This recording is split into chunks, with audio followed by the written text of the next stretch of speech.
Good morning, my dear children.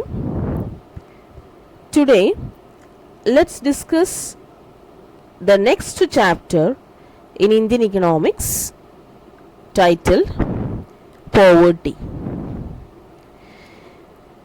Poverty, if we talk about it, the pattern of the development that the successive 5-year plans envisaged laid emphasis on the upliftment of the poorest of the poor, integrating the poor into the mainstream and achieving a minimum standard of living for all.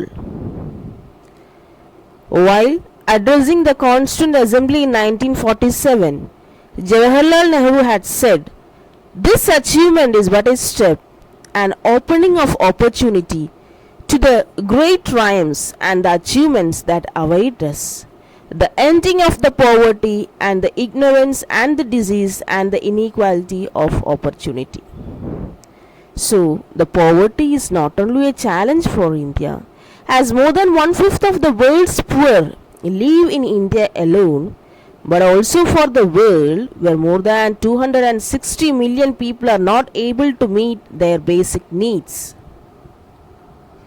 And if we define poverty, poverty is a condition where people's basic needs like food, clothing and shelter are not for them, and they are not able to meet the basic needs for their life.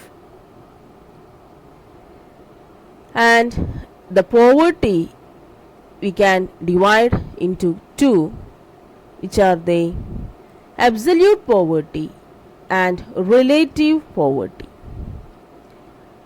Absolute poverty, the absence of the enough resources to secure basic life necessities, a condition characterized by the deprivation of the basic human needs such as food, drinking water, sanitation facilities, health, shelter, education, information and access to services.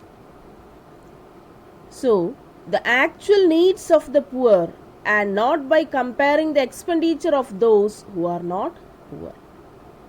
So, the absolute poverty refers to who are not even meet the basic needs of their life, such as food, clothing, shelter and education. And the next we can talk about the relative poverty.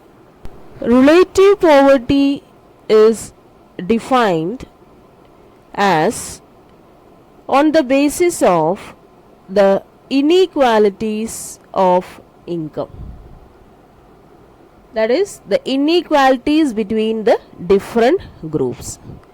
So, the poverty of one section of the society is compared with the other sections of the people. So, the proportion of the households earning in the incomes less than the mean or the median income. And the relative poverty is measured on the basis of the disparity ratio of the income groups, whether it is ethnic group, urban group or the rural groups. In this system, if everyone's real income is an economy increases, but the income distribution stays the same, then the rate of relative poverty will also stay the same. That means, if everyone's real income of an economy increases, but what about their standard of living? If it remains the same, we can call them as the relative poverty has increased, decreased, or remains the same. Next, we will discuss about the global prevalence of the poverty. That is, how the poverty has affected globally.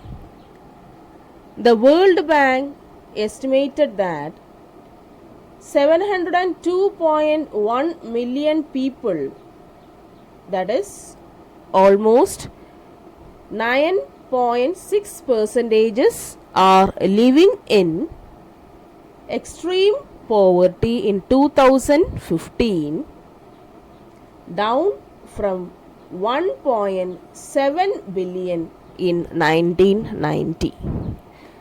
So, if we compare the rate of the 1990 and the 2015, we can see the drastic changes happen in that one. Before it was only 1.5%. Now it has increased to almost more than 9%. So we can see the changes happen in the rate also. And if we compare with the absolute and the relative poverty, we can call absolute poverty as it is absolute one, and the second one is the actual deficits, and the third one primarily physical consequences.